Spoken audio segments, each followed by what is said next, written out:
All right, welcome to The Explainer. Today we are digging into one of history's greatest and, honestly, most terrifying mysteries. We're talking about the Late Bronze Age collapse. Now try to imagine a catastrophe so total that it literally wiped entire empires off the map and plunged the world into a dark age that went on for centuries.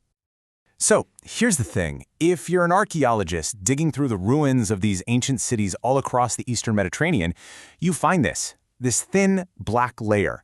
It's like a scar left in the earth, right? It's made of ash and charred wood and rubble, everything scorched in these insane fires. From the massive Hittite capital of Hattusha in Turkey all the way to the shores of Greece, this one layer tells the exact same story. A sudden, savage end to a world that was absolutely thriving. I mean, the scale of this destruction is it's hard to wrap your head around. We're talking about huge empires, like the Hittites and the Mycenaean Greeks. They didn't just fall apart, they vanished so completely that for thousands of years we didn't even know they were real. They were totally lost to history, just surviving as whispers and myths and legends. So, the big question is, what on earth could cause so many powerful societies to just crumble all at the same time and seemingly out of nowhere? To even begin to find the answer, we've got to go back. We need to see just how vibrant and, honestly, how surprisingly modern this lost world really was. Okay, so first things first. Forget any picture you might have in your head of, isolated, primitive little kingdoms. That is not what this was. The world of the Late Bronze Age was just as interconnected and interdependent as our own is today, and you know what? In some ways, maybe even more so. Okay, check this out. This is the cargo list from just one shipwreck, the Ulu Barun shipwreck, found off the coast of Turkey. And it's basically a perfect time capsule of Bronze Age trade. Just look at this stuff. 10 tons of copper, raw cobalt blue glass all the way from Mesopotamia. And get this, a golden scarab that actually belonged to Queen Nefertiti. This one ship paints this amazing picture of a truly globalized world, where kings were trading luxury goods, master artists, and even arranging royal marriages. And this whole incredible globalized economy? It was all balancing on these really fragile supply chains. The most critical one was tin. See, to make bronze, which was the high-tech material of the day for everything from weapons to tools, you need two things, copper and tin. Copper was pretty easy to find, but tin? That had to be hauled overland on donkey caravans all the way from modern-day Afghanistan. Think about that. The entire military might of these huge superpowers depended on this one, single, incredibly fragile resource. So, what brought this glittering, interconnected world crashing down? Well, for a long time, the ancient records seem to point the finger at one terrifying group of culprits, a mysterious force that literally seemed to rise up from the waves.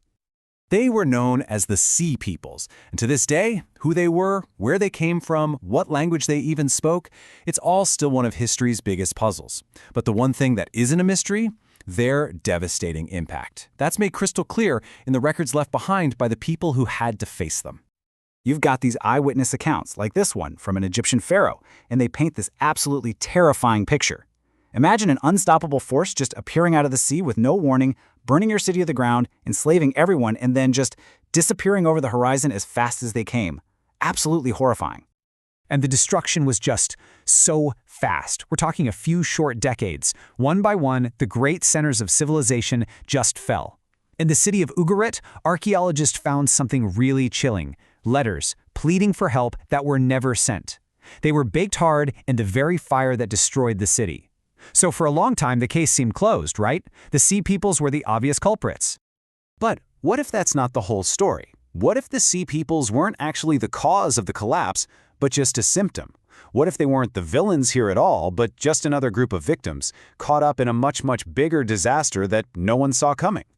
Because in recent years, a completely new suspect has emerged from the world of science. And the evidence comes from all over the place.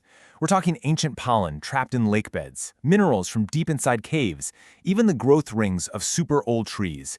And they all tell the exact same story. Around 1200 BC, the entire region got slammed by a megadrought that lasted for decades. And this isn't just a scientific theory either. We can see it right there in the written records. You find these frantic messages from the time, like this really short but powerful plea from a Hittite queen. It confirms exactly what the science is telling us. Widespread famine was crippling the great powers. The crops were failing and people were starving. So what could have caused such a sudden, dramatic shift in the climate? Well, one of the leading theories points almost 4,000 kilometers to the north, to a massive volcanic eruption in Iceland. The Hekla 3 volcano might have blasted, get this, 7.5 cubic kilometers of rock and ash into the atmosphere. This would have created what we call a volcanic winter. Basically, a dark cloud of dust circles the entire globe, blocking out the sun, cooling the planet, messing up all the rainfall patterns, and causing crops to fail year after year after year. Okay, so here's the crucial takeaway. This wasn't one single thing. It wasn't just the invaders, and it wasn't just the drought. The Bronze Age collapse was a deadly cascade of failures, all feeding into each other. It was the perfect storm. And it's just a brilliant and terrifying illustration of how a complex system can completely fall apart. Okay, follow the dominoes. The climate change causes droughts. The drought causes famine. The famine leads to mass migrations of desperate people, and maybe these were the sea peoples, who become refugees and raiders. All that chaos completely shatters the trade routes, which means empires are starved of the tin and grain they need to function. And once they're weakened and distracted, they're just picked apart by rebellions from within and rivals from without. It all just unravels. Now, you might think this is all just ancient history, right? But the story of the Bronze Age collapse is so much more than that. The fall of this 3,000-year-old civilization holds a really chilling warning for us right here, right now. Because the parallels, well, they're pretty much impossible to ignore.